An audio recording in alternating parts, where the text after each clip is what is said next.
I don't celebrate Christmas, it's pagan. I celebrate the Feast of Dedication. Everybody go through things. We not perfect, so we not do the blame game thing.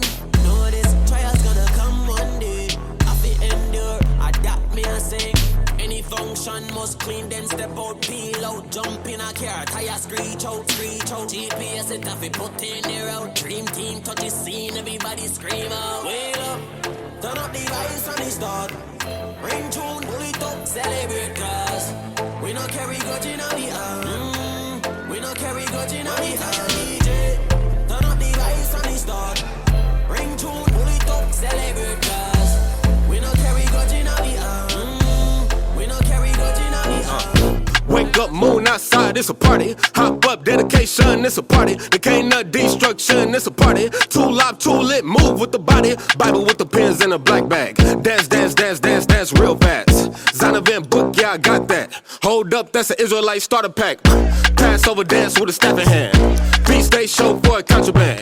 Dancing like I'm trying to see the homeland. Be strong in the Lord. His what? His what? His what? His what?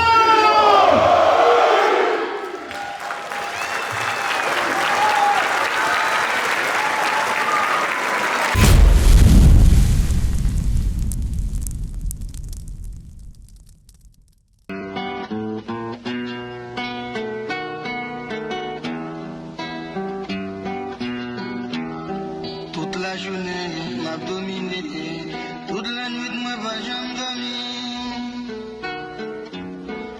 Mais pour qui ça moi pas connaître, m'a dominé avec la vie vieille frère mio, qu'a passé mal.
We have provisions, we have clothes to give them. They said, no, they have enough, we can't let you in, whatever. We will also implied that we're going to teach, because we're a church group, we're going to teach to them. So they said, no, let nobody in. So what we're going to do, we got this camp equipment, we're going to set up outside of the camp. We got, so that way we can be able to teach, and hopefully they can hear the words and flock to us to the gate. And we'll see how long we can do that before, I guess, they shut us down. So send up prayers for us, Lord's will.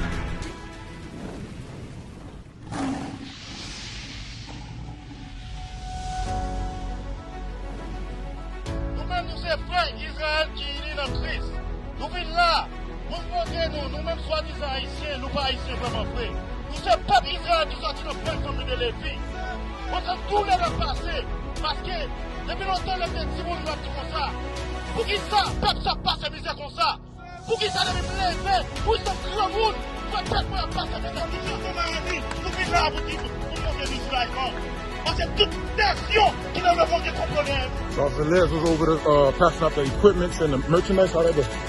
It went well. They was real happy. They came up and they was applauding us. It was like the Israelites, you know what I mean? So all praise to the Most High. They know who we are, and we trying to get them to know who they are.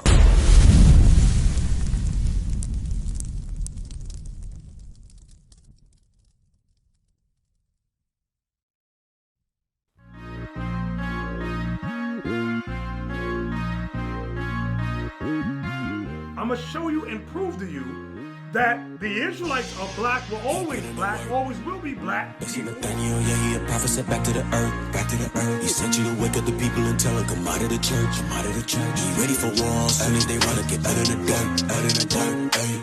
Shout out, white, Tuesday. Shout out, Shout out on Tuesday. Got the juice, I ain't talking no bootleg. Cause we walk in the light of a new day. I can't listen to nothing a fool say. Thank the Lord that he showed us a new way. Shout out on Tuesday. Shout out on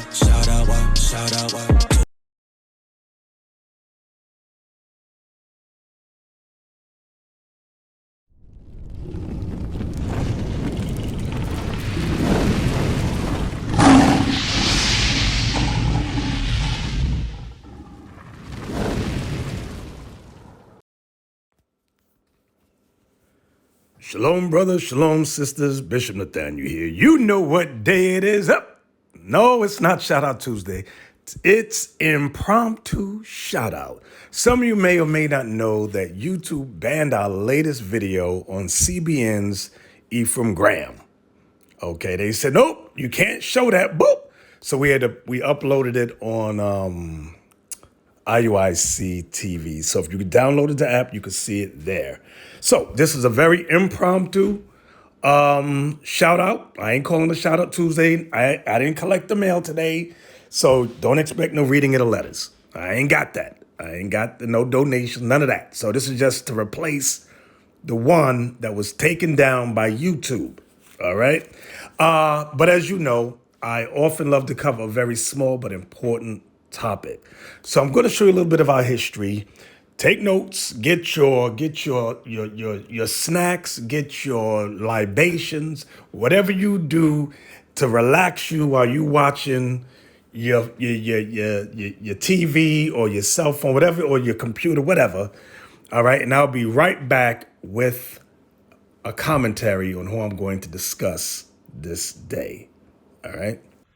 A textbook of the origin and history, etc., of the colored people, published in 1841 by James W.C. Pennington.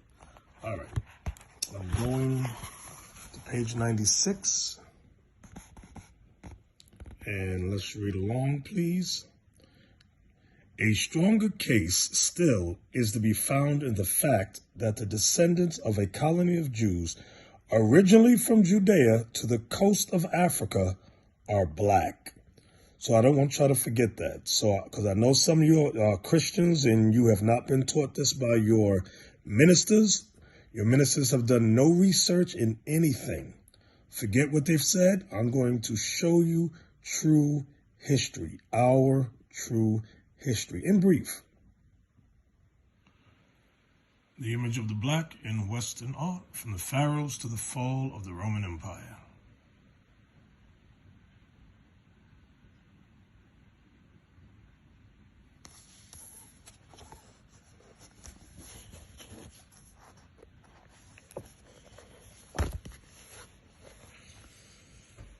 All right, let's look at image 328. Plastic vase or vase, Negro head from Asia Minor. Now, Asia Minor is where the Apostle Paul went to teach the gospel. Asia Minor is where the 7 churches were located. It says 2nd or 3rd century AD. Here it is. Number 328. Look at this vase. A Negro head. Now, why in Asia Minor, where the Greeks were at, do they have black heads as vases? Because the Israelites were there and were colonized. They were brought there as slaves and were colonized there. So when you read about the 7 churches of Asia Minor, like Corinth, Philadelphia, Sardis, places like that, and right across there you had, I said Corinth already, you had Philippi. These were all Israelites that the Apostle Paul was going to.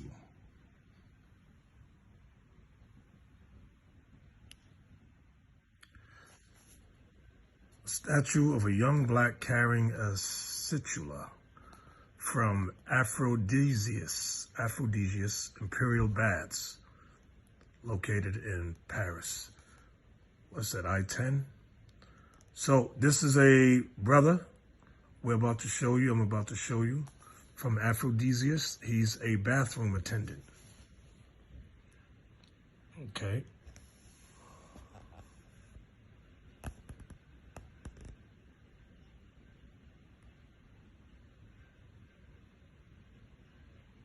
Now let's take a look and see what the editors put about this picture. One of the finest of these figures is a statue of a young black from one of the imperial baths in Aphrodisias, figure I-10. Now, I told y'all these baths, these were like where men and women got together and orgies and things took place. And they had our people, the Israelites, in these as bathroom attendants. This sculpture, about 1 meter high, shows a young black carrying a situla. His upper right chest is left bare by a tunic that falls over his left shoulder, is gathered by a cord around his waist, and falls in folds that model the curvature of his legs in an extraordinarily sensuous manner, apparently focusing, the hell? All right, whether in allusion to the alleged macrophalic character of black, macrophalic means large penis, character of blacks discussed above or more subtle from eroticism. These figures are often classed as being objective and sympathetic representations. All right.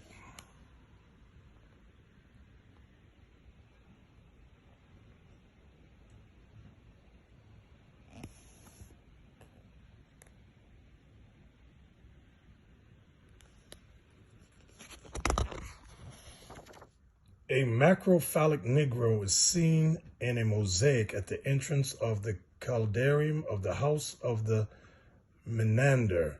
He wears a wreath of leaves and carries an ascos in each hand. Picture 284. 284. There's the wreath of leaves and the ascos he's holding in each hand. These were Israelite bath attendants in around 70 AD. And as a bath attendant, not only was you a slave, you had to have sex with whoever called you, whether male or female.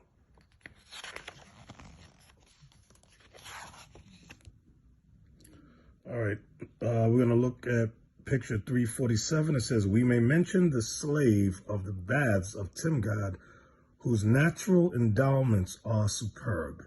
Picture 347. Picture 347. Let's pull back. So they had Israelites as their bath attendants, and in these baths, we were slaves to whoever we had to have sex with them and all kind of things. So that's why if you ever notice, the Apostle Paul dealt with a lot of immorality questions regarding sexuality. Like he dealt with fornication a lot, letters about fornication, adultery, stuff like that. All stems from this time period, around this time period.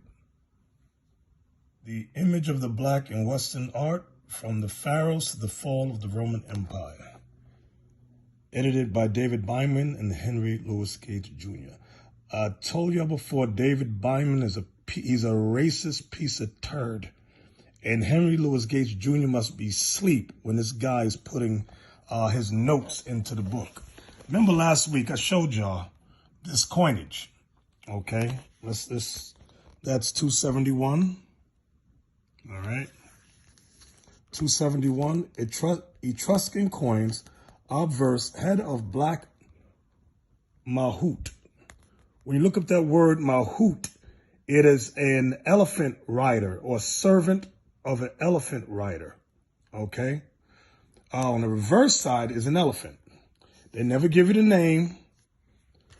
And I told y'all last week that this is or was Hannibal. This was Hannibal. And he was well known, he was famous for taking war elephants across the Alps to take Italy during the Punic Wars, all right? And there's a Hebrew character right there, Hebrew letter, ancient Hebrew letter. So now, I'm going to go into another book to show you who this brother is. Who is this brother on this coin? And like I said before, who puts the image of a slave or a servant or an elephant rider on a coin? Huh? Without having done some monumental feat that you became famous for. Let's go into this other book. All right. African presence in early Europe. Editor Ivan van Sertima. All right. I'm going to page 138, where you have the same coins that I showed you before. He has them drawn out. See the Hebrew character there? Okay. As a matter of fact,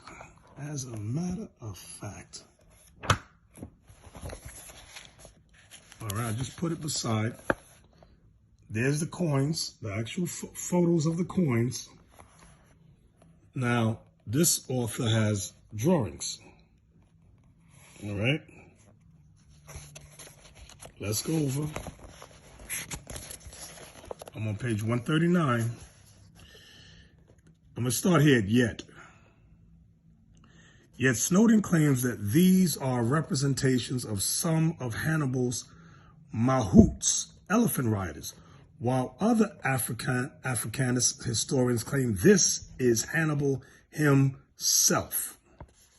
The Carthaginians rarely used coins or statue or stele to depict a figure not in the pantheon of gods or in the aristocratic hierarchy, and would deny a figure centrality or prominence to indicate its comparatively lower social plane of stature. We would therefore like to know which European speculator started this story about these coins representing mahouts. You see that?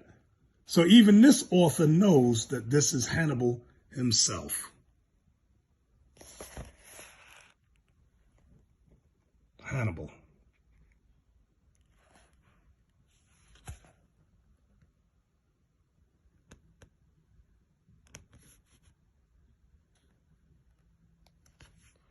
The Christian soldier. Saint Maurice of Agnaum. Today in Western Europe, this African is the principal saint in parts of France, in Switzerland, Italy, Savoy, and Spain. Laurenburg, Krakow, and Coburg have him as their title patron. He is on a coat of arms of these royal houses. Let's jump down here. The highest civilian medal of Italy, called the Sardinian Order of St. Maurice, is named after him. All right, let me just go down here. Maurice, the African Roman general, and all of his 6,000 men were black and Christian. He was ordered to a place called Agnaum, which was in present-day Switzerland. His orders from Roman Emperor Maximian was to put down a rebellion. There was nothing unusual about this assignment, since Europe or Gaul had been a concern of Rome occupational government for 3 centuries. The confusion arose after Maurice arrived. He found the rebels to be Christians who were objecting to Emperor Maximian's persecution of their fellow Christians. Maurice sent a message to the emperor saying he would not fight or kill these Christian rebels. As punishment for his refusal to fight and kill the Christians as ordered, Emperor Maximian brought another army to Agnaum and killed all of the soldiers except the very few who escaped. Maurice was killed on the spot.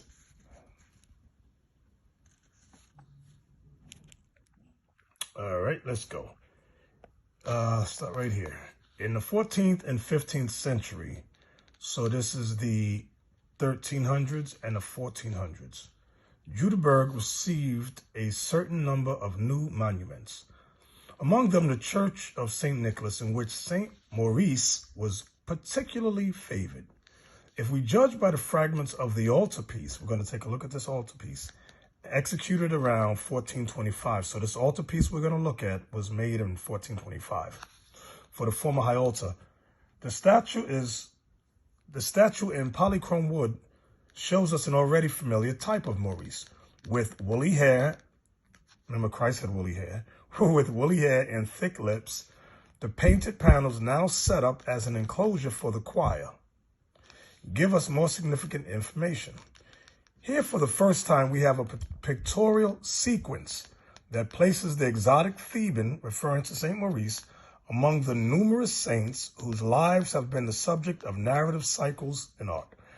It was logical to suppose that the baptism of a personage so firm in his faith must itself have been extraordinary, and it was tempting to paint that event, although no text related it. This is the old theme in the Aethiops, resurgent after a long progress that lies outside the scope of the present inquiry.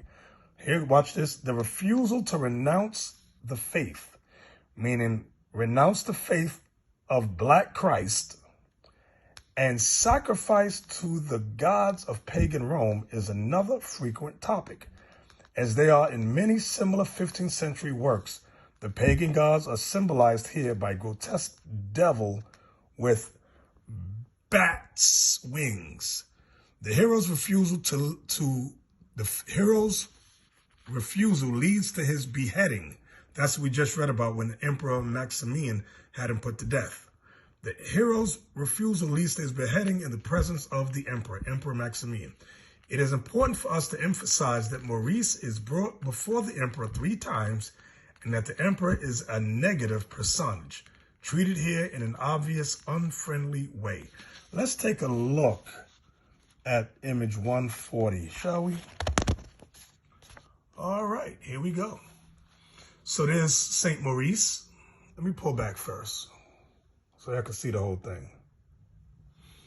All right, St. Maurice, this is Emperor Maximian. He wants him to renounce the Black Messiah. And they say devil, but I believe, what year was this?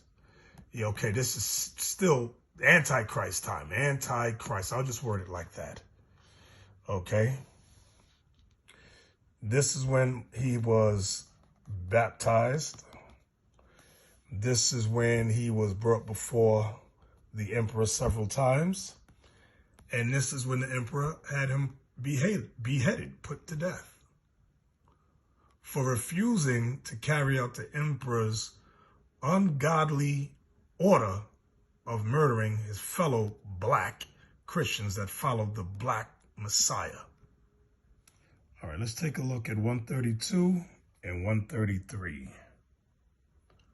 Do y'all see that? Now, let's see who David Bindman says image 132 and 133 are. 132, St. Maurice. 133, St. Maurice. Everybody's St. Maurice. When you go through this book, David Bindman puts every Black person as St. Maurice. So let me see who this guy is. Page 120, picture 126. Oh, look, statue of St. Maurice.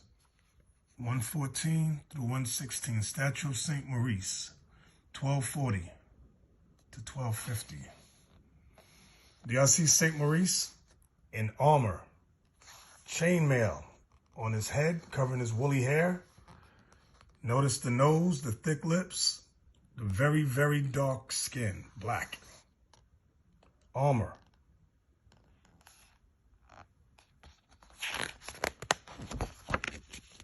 Here's a side view.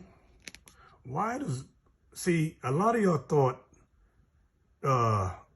Christianity came up much, much later for Black people. All the prophets were Black. All the Christians, the original Christians and Jews, were all Black. That's what you're looking at. All right. Picture 146.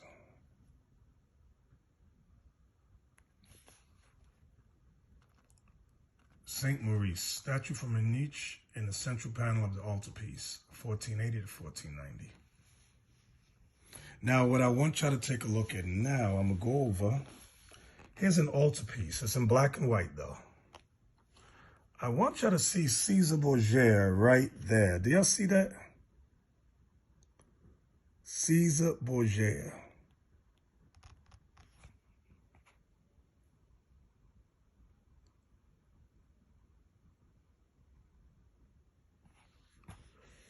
Now let's take a look at this. I want y'all to look at these three fellows right here, black. Notice that they're black. You got three white women over here. Caesar Borgia in the middle. Three black guys here. And this is picture 145. Altarpiece of the high altar, wings closed, late 15th and early 16th century. So this is from the 1400s. Remember, it was the 1400s when this was introduced, the white Jesus.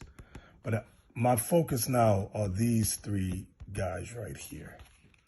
Okay, now we got it in color. These are the same three brothers in color. I want you to see how they're dressed. These are not slaves. This is picture 153. Let's see. Jenna von, whatever. Three companions of Saint Maurice. Interior of the first wing on the right of the altarpiece of the high altar, dated 1511.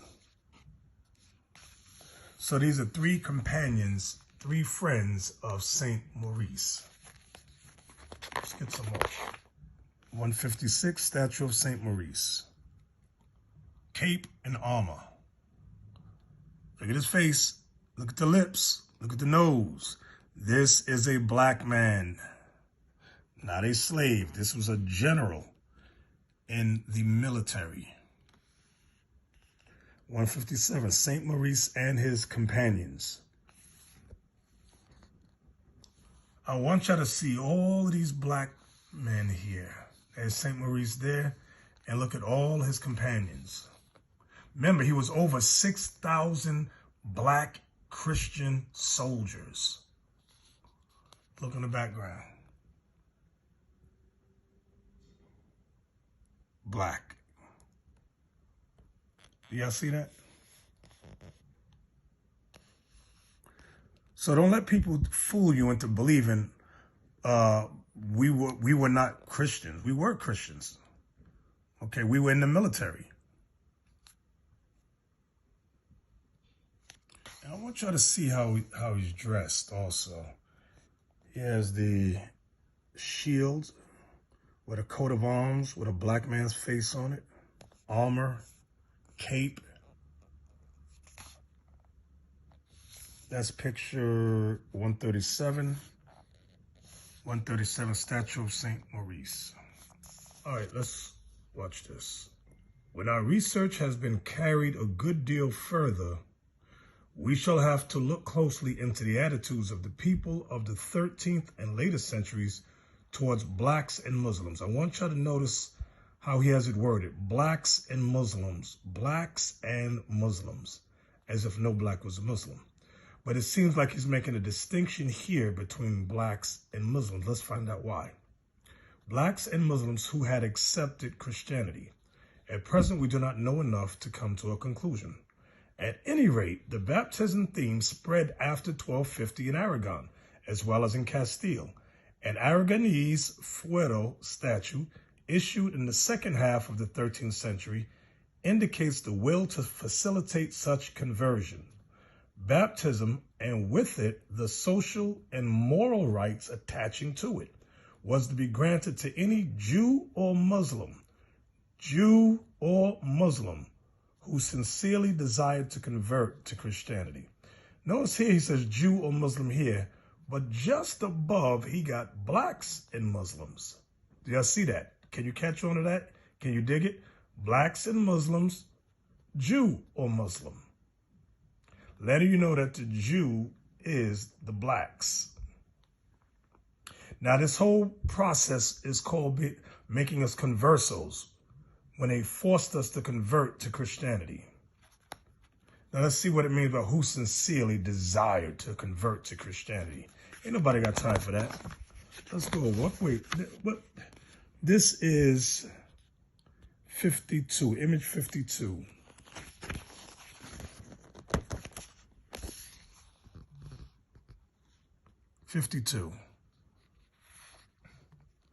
Does it look like they have a sincere desire to become Christian?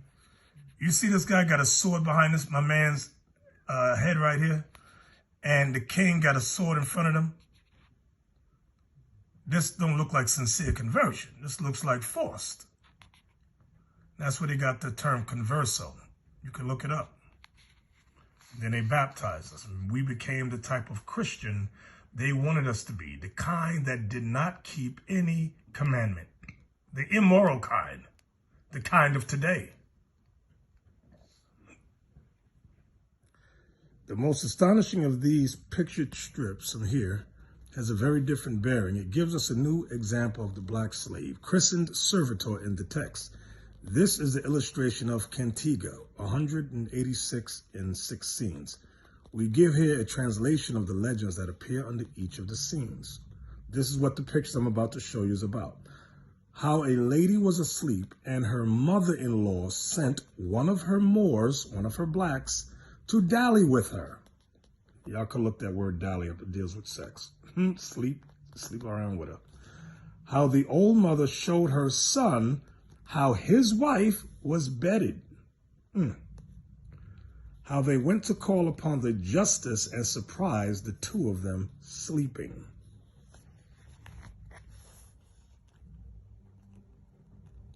How the justice took the lady and the Moor and led them away to be burnt. How the traitorous Moor was burnt and Our Lady protected the lady whom the fire did not touch. That's this lady with the big O and capital O and capital L is supposed to be Mary. Protected the lady whom the fire did not touch. How the lady told of her mother-in-law's deception, and all were loud in their praise of Our Lady. Let's look at this scene.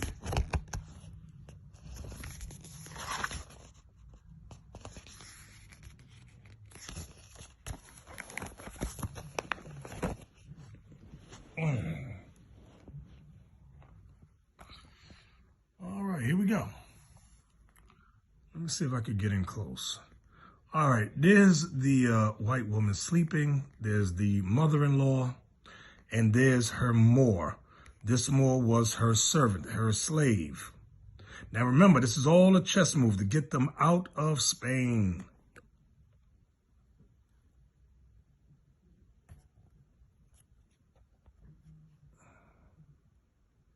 All right, so here we are. You have the lady sleeping. The mother-in-law calls her servant, this Moor here.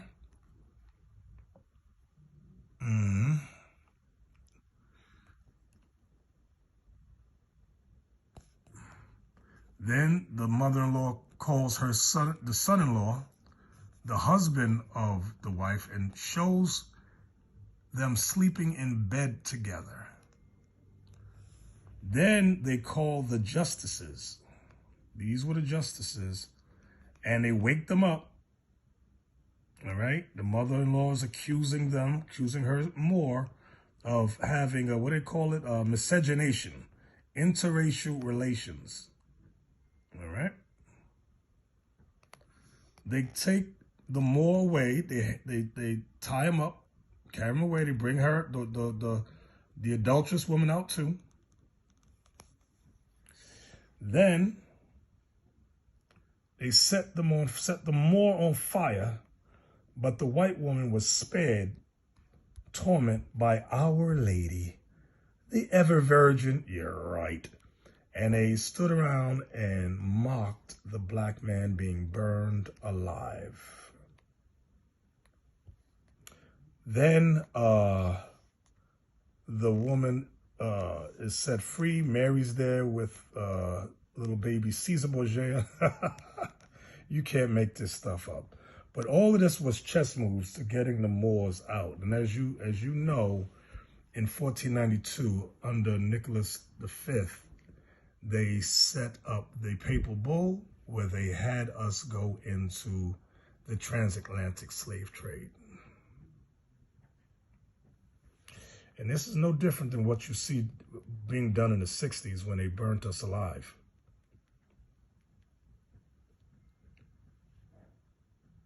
All right. So today's impromptu shout out goes to Pastor Perry Stone. That's right, lying Pastor Perry Stone. This dude can lie.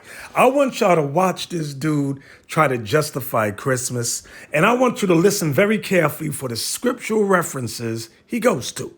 All right, let's take a look. Let's take a listen. Try not to laugh now. Here we go. Well, thank you for joining me today. Now, this is going to be a little bit of a different type of YouTube mini message. And you see the title over here, Stop Bashing Christmas. Now, let me just sort of give you an introduction that when we come to the month of December, sometimes Hanukkah begins the end of November, but there are two celebrations that different groups of people participate in.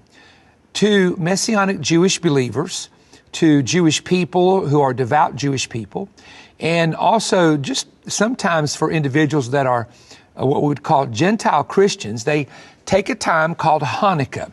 And I have a lot of Messianic and Jewish friends that celebrate Hanukkah. It is the festival of lights. I won't take time to go into it here because that's not what the teaching is about. But it's a really wonderful traditional celebration. It is not a Torah observant celebration, meaning it's not found in the 5 books of Moses, such as the 7 festivals of Israel or the Sabbaths or new moons.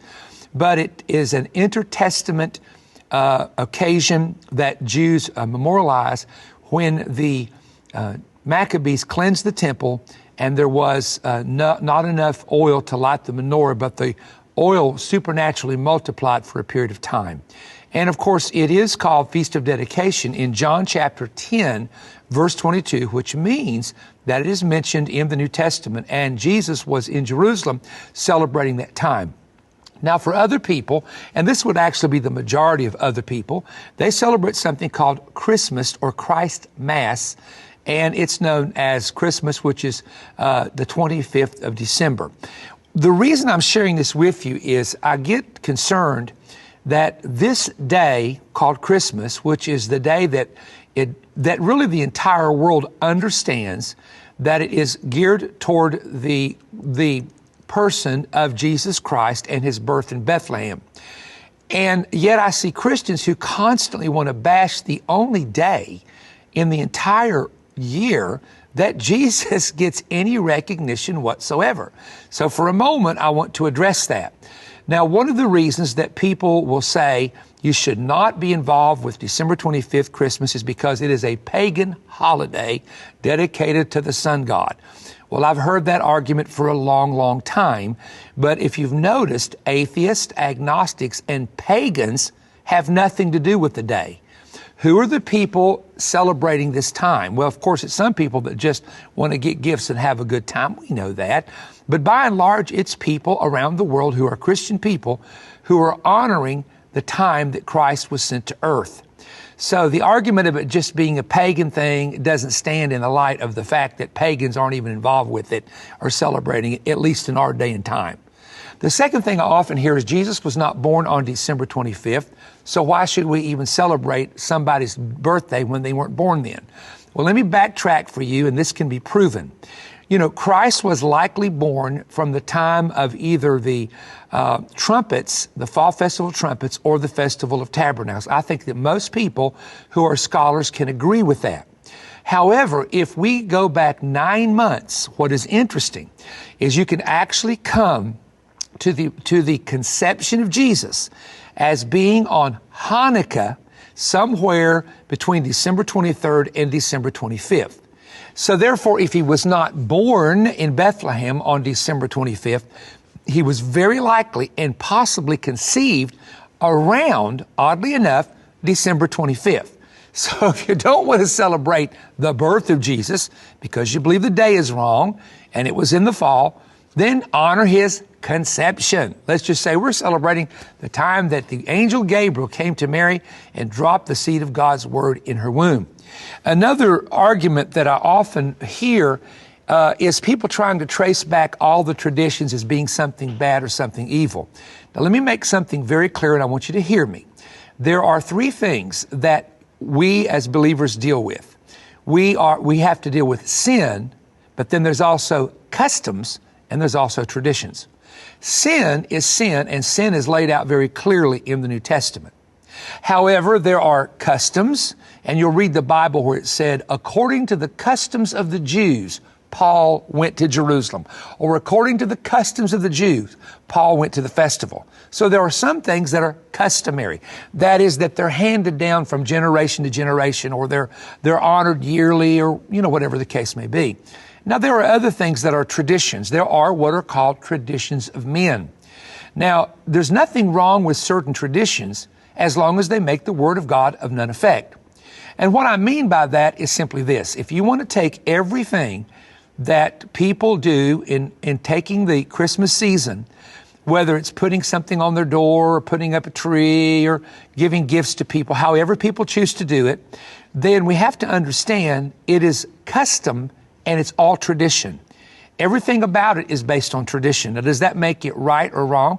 Absolutely not, because I said traditions are only traditions and customs are only customs, and there are things that are handed down for generations. I'll give you an example.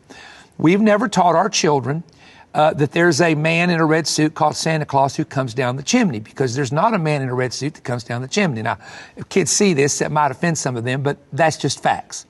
But they know the gifts come from mom and dad or grandmother and granddaddy, and we keep it that way. And I want to go back and just say this to you, and this is the reason I'm going to ask you, as Christians, just stick with what you believe, honor what you honor, but quit bashing the only day that Jesus gets recognition. Here's something else. Why is some of the highest giving in the past at this season of the year? Why are people's hearts open to give to the Red Cross, to give to the Salvation Army?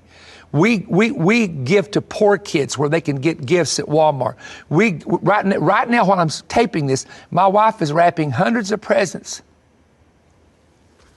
for the Boys and Girls Club, for poor children that don't get anything. And these kids are going to get little gifts from Christian people who love them. And it's going to be done in the name of the Lord Jesus Christ. Lies, lies, lies, lies and more lies.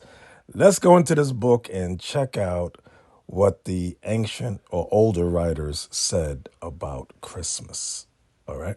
We're going to go inside this book entitled The Two Babylons, or the Papal Worship, by the late Reverend Alexander Hislop, to discuss this holiday called Christmas. Page 93. I'm going to concentrate on the highlighted areas. December the 25th as Christmas Day. A festival was celebrated among the heathen at that precise time of the year in honor of the birth of the son of the Babylonian queen of heaven. And it may fairly be presumed that in order to conciliate the heathen and to swell the number of the nominal adherents of Christianity, the same festival was adopted by the Roman Church, giving it only the name of Christ. Let's jump down to the next paragraph. Highlighted, that Christmas was originally a pagan festival is beyond all doubt. The time of the year and the ceremonies with which it is still celebrated prove its origin. In Egypt, the son of Isis, the Egyptian title for the Queen of Heaven, was born at this very time, about the time of the winter solstice, the very name by which Christmas is popularly known among ourselves, Yule Day, proves at once its pagan and Babylonian origin. Yule is the Chaldean name for an infant or little child. Page 98. The divine child born at the winter solstice was born as a new incarnation of the great God, talking about Nimrod. After that God had been cut in pieces, Nimrod was killed on purpose to revenge his death upon his murders. Now the great God, cut off in the midst of his power and glory, was symbolized as a huge tree, stripped of all its branches and cut down almost to the ground. Next highlighted paragraph. The Christmas tree, as has been stated, was generally at Rome a different tree, even the fir. But this very same idea as was implied in the palm tree was implied in the Christmas fir, for that covertly symbolized the newborn god as Baal Berith.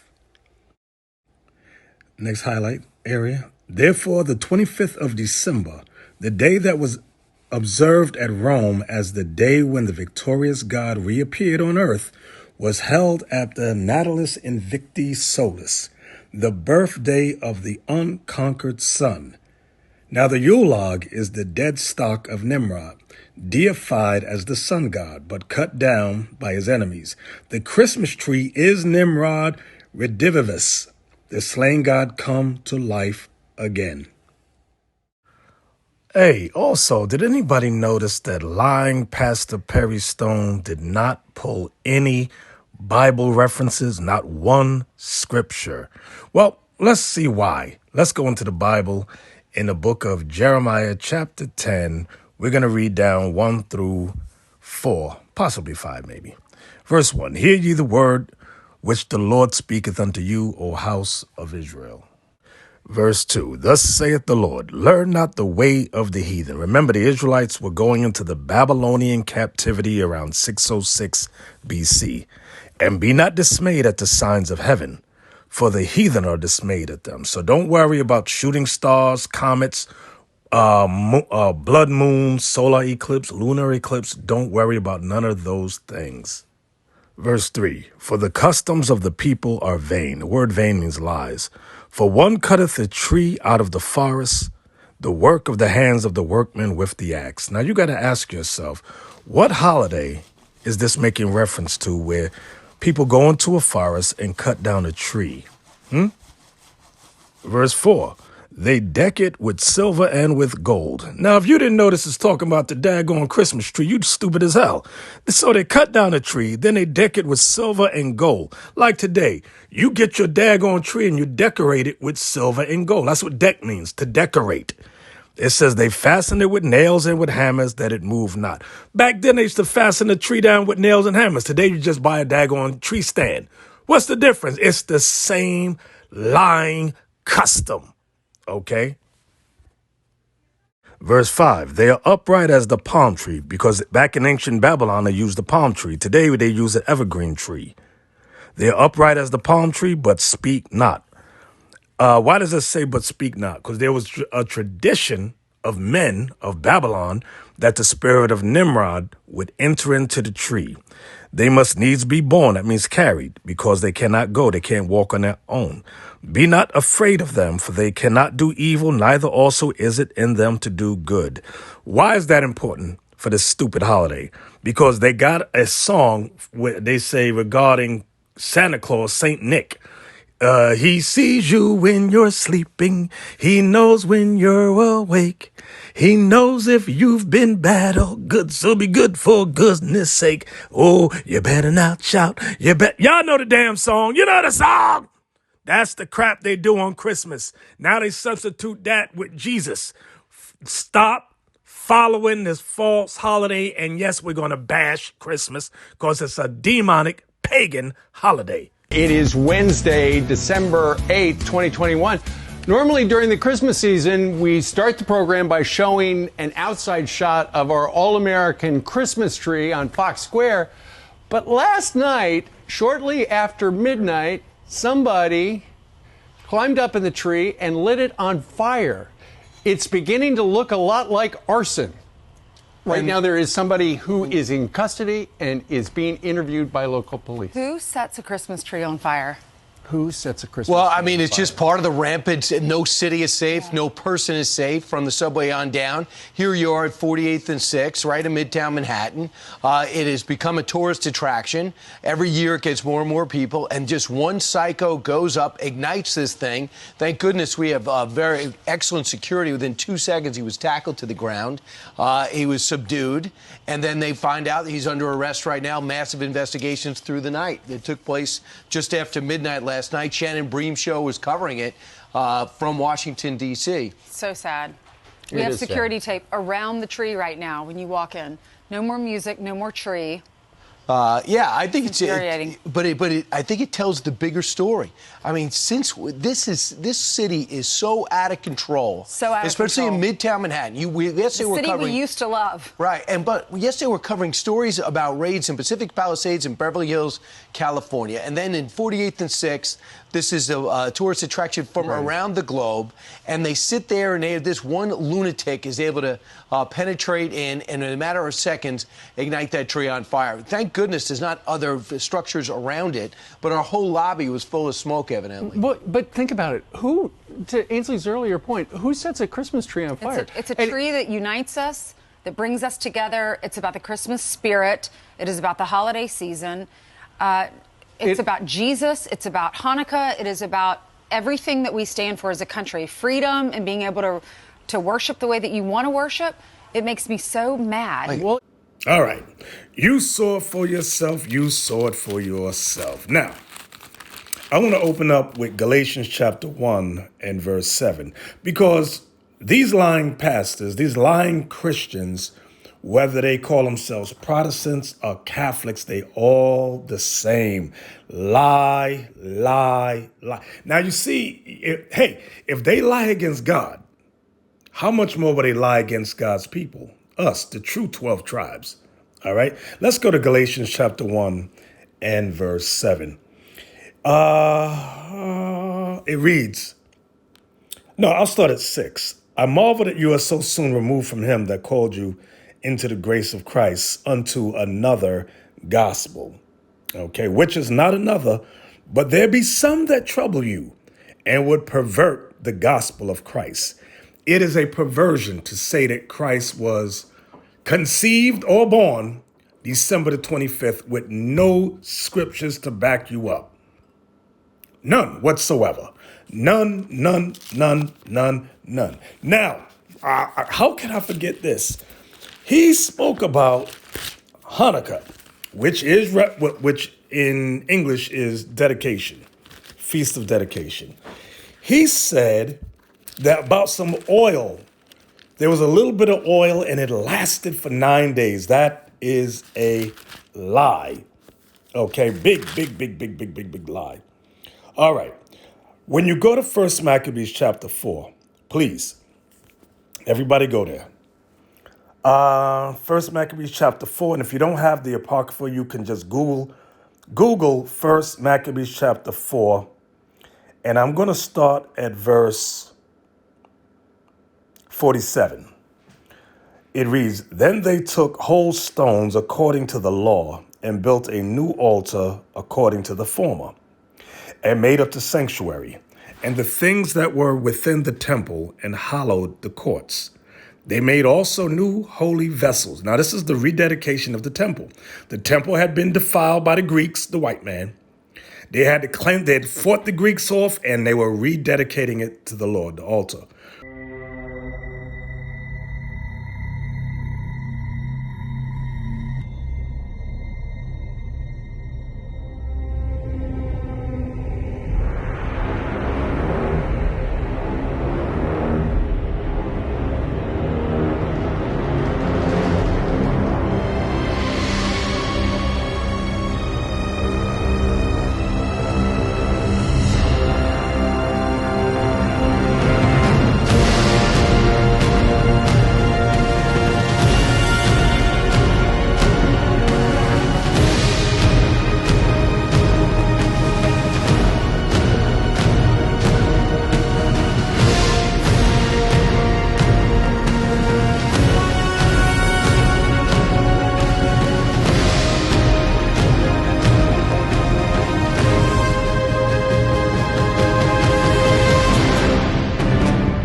They made also new holy vessels, and into the temple they brought the candlestick, that's the 7-branch menorah, and the altar of burnt offerings and of incense and the table. And upon the altar they burned incense, and the lamps that were upon the candlestick they lighted, that they might give light in the temple. This shows that there was oil. There's no, see, the lying Jewish fable is that there was just a little bit of oil and it lasted for 9 days. So therefore we created the 9-branch menorah. That's not in the scriptures at all. That is not in the Hebrew scriptures at all, you lying bunch of people. This is why I always say, brothers and sisters, if these people will lie against God, they will lie against his word. How much more will they lie against us? Okay? So, I just definitely wanted to cover that. I almost forgot it for a second. Let's go to 2 Peter's chapter 1 and verse 16. It reads, "For we have not followed cunningly devised fables." Christmas is a cunningly devised fable. They will make you think the Son of God was born December 25th. They will make you think Christmas, a daggone Christmas tree with some damn bulbs has something to do with the birth of Christ. It's a cunningly devised fable. Let's read it again. "For we have not followed cunningly devised fables when we made known unto you the power and coming of our Lord Jesus Christ, but were eyewitnesses of his majesty." You see that? So now, from there, let's go to Titus chapter 1, and let's start at verse 10. "Why you getting on Perry Stone? Why you always getting on the Christians?" Because these Christians lie. All they do is lie. Christian Protestants, Christian Catholics, Christian apologetics, they lie, lie, lie. And especially the black ones that follow these white ones. Woo! Titus chapter 1. I'm going to start at verse 10. It reads, "For there are many unruly and vain talkers." Vain goes into the word lie. Lying talkers and deceivers, especially they of the circumcision. Verse 11, "Whose mouths must be stopped." See, that's what Shout Out Tuesday and all these classes are all about. Stopping the mouths of these liars. Verse 11 again, "Whose mouths must be stopped, who subvert whole houses, teaching things which they ought not, for filthy lucre's sake." See, let's go through that. Whose mouths must be stopped. This is why we get on them. Who subvert whole houses. They got whole houses celebrating the birth of Christ on December the 25th. They got whole houses believing Christ was a Caucasian man with pink, red skin and yellow hair and blue eyes. Are you kidding me? They got whole house. They have subverted whole houses, teaching things which they ought not, because it's not in the scriptures. That's why they ought not teach it. It ain't biblical. For filthy lucre's sake. What is filthy lucre? Money gained by ill-gotten means. Lies. It's filthy lucre because they get lucre's money. Why is it filthy? Because they get it by lying. Lying on God, lying on his people. Okay? That's what they do. Verse 12 now. "One of themselves, even a prophet of their own, said, the Cretians, the Christians, the Cretians are always liars, evil beasts, slow bellies," meaning slow-minded. Verse 13, "This witness is true," Paul says, "this witness is true. Wherefore rebuke them sharply," and that's what we do, especially you black ones, that they may be sound in the faith. If you black Christians, you follow these white lying Edomites, these lying Christian evangelists, we are rebuking you too sharply so that you can be sound in the faith. Verse 14, "Not giving heed to Jewish fables." Christmas is a Jewish fable. It's a lie. It's a cunningly devised lie. Verse 14 again, "Not giving heed to Jewish fables and commandments of men that turn from the truth." See, Christmas is after the commandments of men, from ancient Babylon all the way now to the United States of America and its European allies. Okay? And Christmas causes our people to turn from the truth, to turn from God's laws. That's what the truth is. Let's prove that, to turn from the truth. Psalms 119. Let me get that. Psalms 119, verse 142 reads, thy righteousness is an everlasting righteousness, and thy law is the truth. You see that right there? Thy law is the truth. Highlight that, please. Thy law is the truth. See that? So now let's go right on back. Now that we got the thought about what the truth is, now that we know what the truth is, let's go on back. Y'all bear with me. Let me just find Titus. Somebody help me find Titus. Titus chapter 1, verse 14. Not giving heed to Jewish fables. Like I said, Christmas is a Jewish fable. New Year's Eve is a Jewish fable. It says, and commandments of men. Which men do these Jewish fables come from primarily today? The white men that turn from the truth. They turn you from God's commandments. That's why it's wrong. God got 52 Sabbaths in a year, right? 12 new moons, 12 holidays, okay? And other holidays like Hanukkah, which is the Feast of Dedication recorded in John 10, verse 22, and Purim recorded in the book of Esther. But you know what? These lying demonic Christians go, no, we don't want nothing God says. We're going to borrow a holiday from ancient Babylon. We're going to set up a crusty old Christmas tree, call it a Christmas tree, deck it with silver and gold tinsels, and tell you that's the birth of Jesus. And if it ain't his birth, he was conceived on that day. You see the lies they do? Then they're going to cry. My wife gives food to the homeless. Gives. Are you kidding me? I almost fell off the bed laughing so hard at that crap. You gots to be kidding me. And here you black women that fall for that, shame on you. You better laugh. You better kick the dust up and laugh. The hell is this? So, listen, I also want to show you what they do. This new international version Bibles. I need y'all to just bear with me a second if I can just find it. Okay. They have these new Bibles, NIV, that the Christian apologetics like to run around and use, and they follow different Israelite camps around.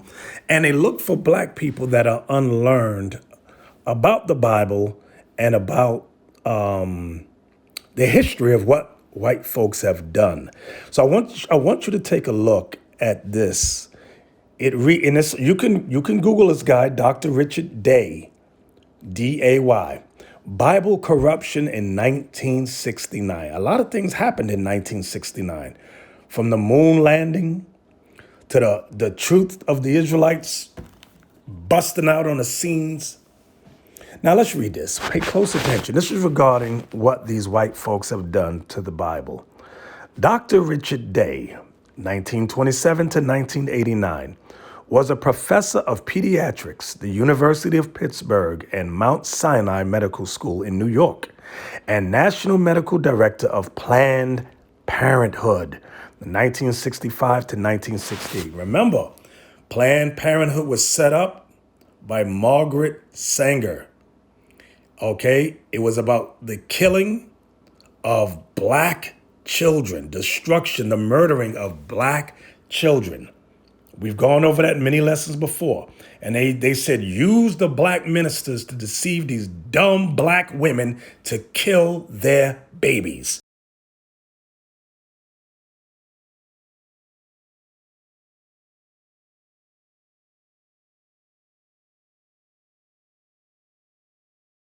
And they've done a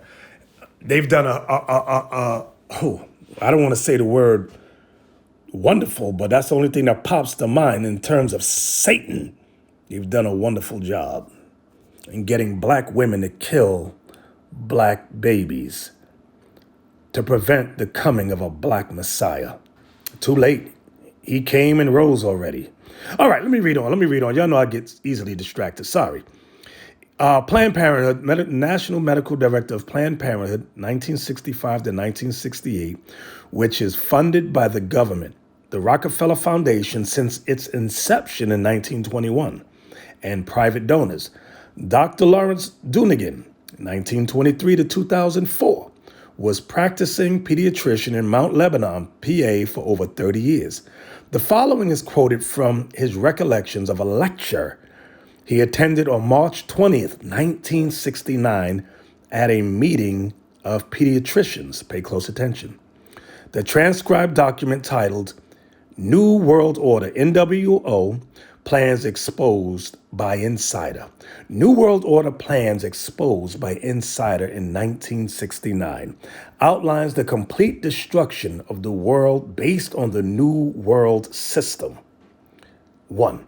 Now let's read this. I want y'all to pay close attention to the highlighted areas. Listen, and read along with me. In order to do this, the Bible will be changed. See, in order to establish a new world order, it says the Bible will be changed.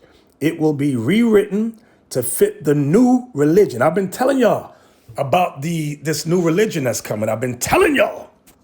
Gradually, look at the word gradually. Key words will be replaced with new words having various shades of meanings. So I'm going to give you an example.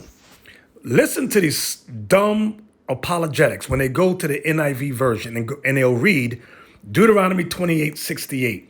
You know the bottom part where it says, no man will buy you, no man shall buy you, which means no one shall redeem you. It says in the NIV, you shall attempt to sell yourselves, but no one will buy you. See, that's what they've done with these new Bibles. That's why we tell you, get the KJV. Let's read on though. Then the meaning attached to the new word can be close to the old word. And as time goes on, other shades of meaning of that word can be emphasized, and then gradually that word replaced with another word. You see that? I don't know if I'm making that clear, but the idea is that everything in Scripture need not be rewritten. Just key words replaced by other words. The variability in meaning attached to any word can be used as a tool to change the entire meaning of Scripture and therefore make it acceptable to this new religion. Most people won't know the difference. Talking about black people, most people won't know the difference. And this was another one of the times where he said, the few who do notice the difference won't be enough to matter. You see that? Do y'all see that? This is why don't play games with these black Christian apologetics. When people come with the NIV, dismiss them. Dismiss them quickly. All right? Because I know the black ones are not aware of this, but the white ones are. Those white Christians, whether they are apologetics, Catholics or Protestants, they are fully aware of what I am sharing with you, brothers and sisters. Okay? Woo! You can't make this stuff up. All right. Now, this is why I read Galatians chapter 1, verse 7. You might have not, like I'll start at 6 and 7 again. I'm going to just reread it. I marvel that ye are so soon removed from him that called you into the grace of Christ unto another gospel. So right now you have a small group of our people who have left this truth and gone back to the filth of Christianity. You'll see one or two of them on TikTok, on Instagram, YouTube, talking about, I used to be an Israelite. That's like saying, I used to be black. I used to be, or let me say it this way even better. I used to be Chinese. Your race is your race. Your race is your race. You can't undo that. So you mean you went from being Israel to a nigger or a spick? Is that what you're saying? Let's read that again. Galatians 1 verse 6. I marvel that ye are so soon removed from him that called you into the grace of Christ unto another gospel, which is not another, What does it mean, which is not another? Because they use the Bible. The issue is they have rewritten certain keywords in the Bible now. Let's read verse 7 again. Which is not another, but there be some that trouble you. This is that white man and his black followers, and would pervert the gospel of Christ. See, they have perverted the gospel of Christ. They want to emphasize that he was either born or conceived on December the 25th, conceived of an ever virgin with pink red skin, Caucasian, with blue eyes and blonde hair. Or else you'll hear them cleverly try to deceive you and say, it doesn't matter. It doesn't matter what he looks like. Well, if it doesn't matter what he looks like, then why'd you change his image? And let me tell you, brothers and sisters, something. If they lied about his image, they lied about his truth, his teachings. All right? So with that, brothers, sisters, I'm going to call it a day. I pray you glean something out of this little impromptu shout out. Most High in Christ bless you all. Love you all. Shalom.